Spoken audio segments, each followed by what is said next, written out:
Root canal treatment मतलब नस का इलाज बड़ों में भी हमने वो सुना रहेगा। सो वैसे ही बच्चों में भी करते हैं, जो दूध के दांत रहते हैं उसमें भी यही ट्रीटमेंट करते हैं। सो बेसिकली जब ये दांतों को सड़न लग जाती है और जो दांत की नस रहती है वो सड़न अगर नस तक पहुंच जाती है तो हमको वो पूरा नस अंदर से क्लीन करना पड़ता है। फॉर एग्जाम्पल यहाँ पे हाथ पे इन्फेक्शन हो गया है, ये पार्ट पे अगर मैं नहीं करूँ, छोड़ दूँ, तो वो इन्फेक्शन धीरे धीरे स्प्रेड हो जाएगा और उंगलियों पे भी स्प्रेड होगा। कट लग गया है, कट को दवाई नहीं लगाया, ट्रीटमेंट नहीं किया, तो वहां पे इन्फेक्शन होगी, वो स्प्रेड होने ही वाला है। वो अपने आप वहां पे तो हील नहीं होगा। उसके बाद समझो पस हो गया, सूज यहाँ पे सूज गया और पस हो गया, तो आप उसको ठीक कैसे करोगे? वो फैलता जाएगा, राइट? जब तक उसको निकालेंगे नहीं, जब तक उसको दवाई से ट्रीट नहीं करेंगे या उसको ऑपरेट नहीं करेंगे, तब तक वो फैलता जाएगा। सेम थिंग हमारे दांत के साथ होता है। दांतों की सड़न मतलब वो दांतों की इन्फेक्शन है। तो अगर उसको ठीक नहीं किया, वो सड़न बढ़ते रहता है और धीरे धीरे धीरे अंदर जाता है।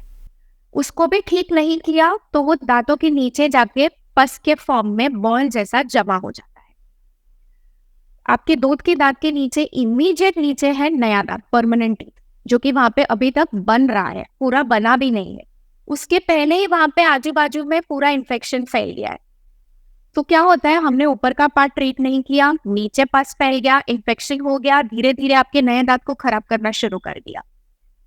ये ऊपर वाला दांत तो तोड़ गया, उसमें अभी दर्द भी नहीं हो रहा है, कुछ नहीं हो रहा है, क्योंकि वो पूरा पीसेस में टूट चुका है। पर जब भी नया दांत आएगा, आप पक्का डॉक्टर को बोलोगे कि ये दांत जब से आया ना तब से ऐसा काला ही है और खराब है। दैट इज बिकॉज आपने पहले दूध के दांत का ट्रीटमेंट नहीं कराया और उसका कॉन्सिक्वेंस है ये। So that is why it is very important कि कराना चाहिए। It is absolutely a safe procedure। आप नहीं कराओगे तो उसकी साइड इफेक्ट बहुत ज्यादा है, तो वो आजू बाजू के दांतों में भी फैलेगा। लेकिन आप अगर वो इन्फेक्शन और वो सड़न को वो ही पॉइंट पे स्टॉप कर दोगे तो वो कहीं पे नहीं फैलने वाला है। इनफैक्ट आजू बाजू के दांत और आपका नया दांत भी पूरा हेल्दी रहेगा।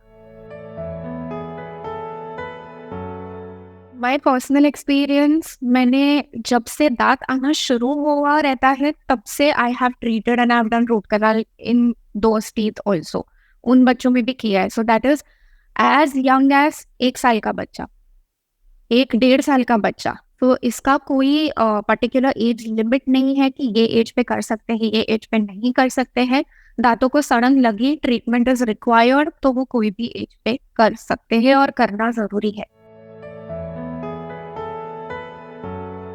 दर्द एक बहुत ही जेनेरिक टर्म हो जाता है। ओके, आई वुड नॉट से कि दर्द होता है। द प्रॉब्लम इज डर, नॉट दर्द। ओके, डर इज द प्रॉब्लम। जो दिमाग में वो डर है कि डेंटिस्ट के पास जाएंगे तो वो दर्द होगा ही। प्रॉब्लम है कि आपके दांत में दर्द ऑलरेडी है, हम वो दर्द बढ़ा नहीं रहे हैं, हम वो दर्द ठीक करके दे रहे हैं।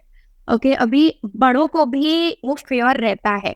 सो बच्चों से एक्सपेक्ट नहीं कर सकते कि अरे वो अच्छे से मुंह खोल के चेयर पे बैठेगा।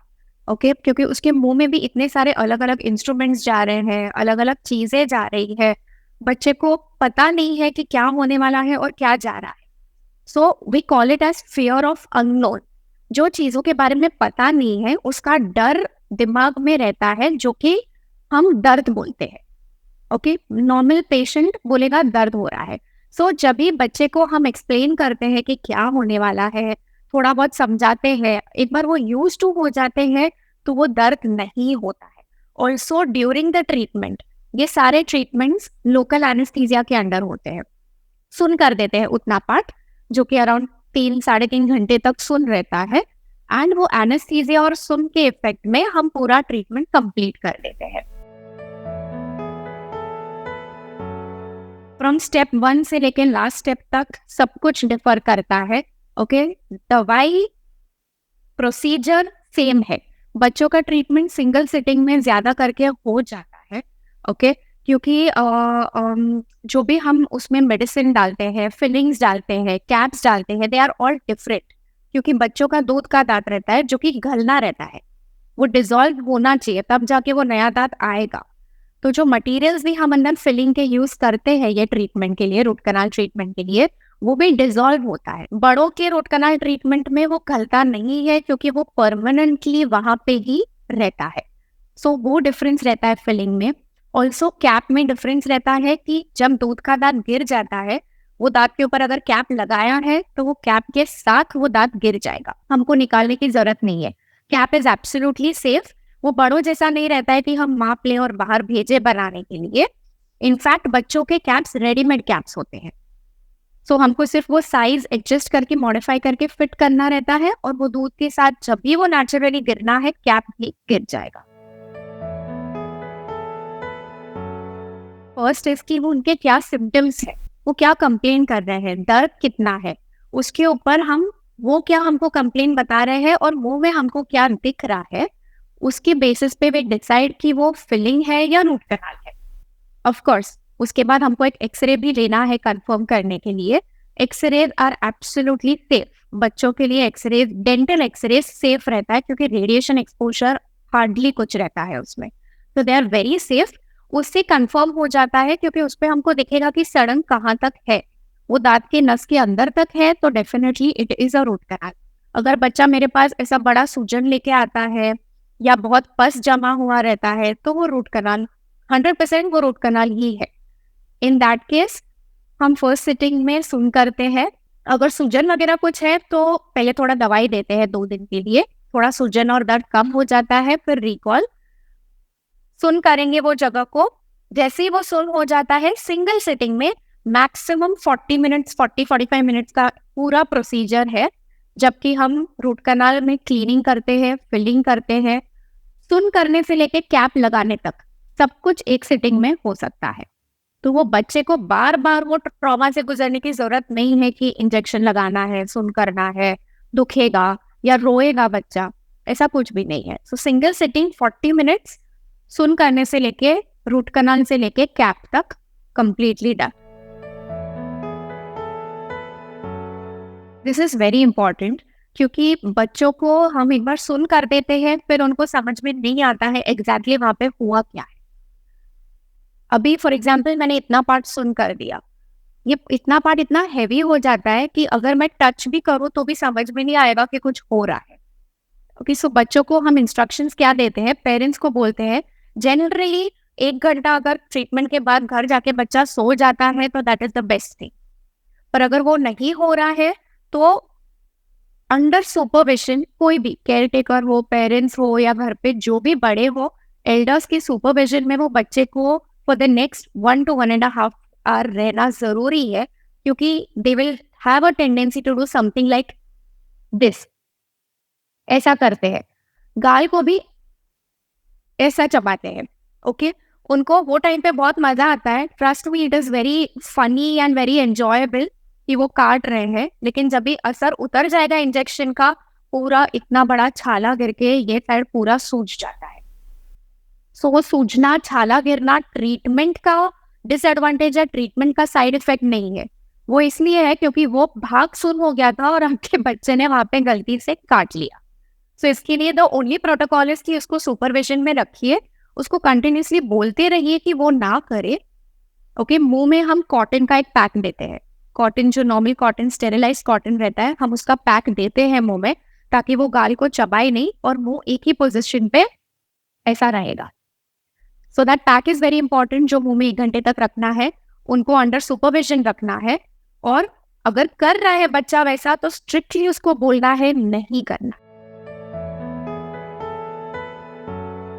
बच्चों में 2 तरीके के कैप्स आते हैं, एक मेटल कैप्स रहते हैं और एक दांत के कलर के कैप्स रहते हैं।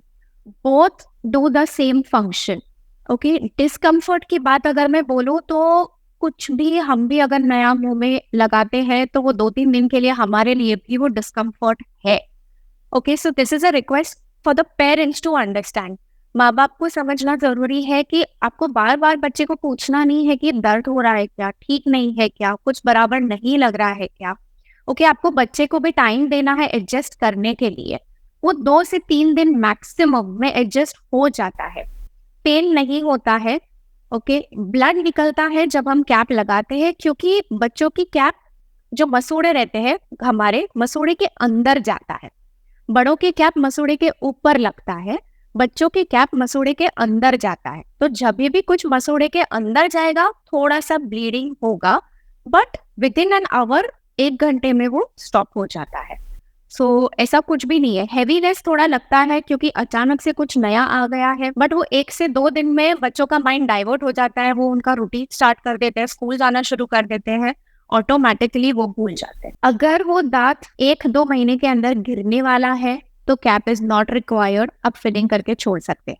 पर अगर वो 2 महीने से ज़्यादा टाइम है कैप को दाँत को गिरने के लिए, तो कैप लगाना बहुत इम्पोर्टेंट है, चाहे 3 महीने ही हो, लेकिन कैप लगाना इम्पोर्टेंट है क्योंकि फिलिंग अगर ऊपर से टूट गई, हम ये इतना पूरा ट्रीटमेंट करने के बाद खाने पे रिस्ट्रिक्शंस नहीं डाल सकते, नहीं बोल सकते कि ये मत खाओ, वो मत खाओ। हम इतना ट्रीटमेंट करते ही इसलिए क्योंकि आप सब कुछ खा सको। तो उसके बाद अगर कुछ भी कड़क चीज़ खा लिया और वो फिलिंग टूट गई, तो उसके बाद जितना भी हमने पूरा ट्रीटमेंट किया है, वो पूरा फेल हो जाता है, it is a total waste. दाँत पूरा क्रैक हो जाता है, हमको एक्चुअली वो दाँत 3 महीने के बाद गिरने वाला है, लेकिन टाइम से पहले हमारे पास ऑप्शन नहीं है क्योंकि वो दाँत टूट गया और हमको वो दाँत निकालना पड़ता है। इसके लिए अगर कैप लगाते हैं तो वो पूरा ट्रीटमेंट को ऊपर से कवर करके रखता है, सपोर्ट देता है और च्यू करने में इट इज़ वेरी कंफर्टेबल।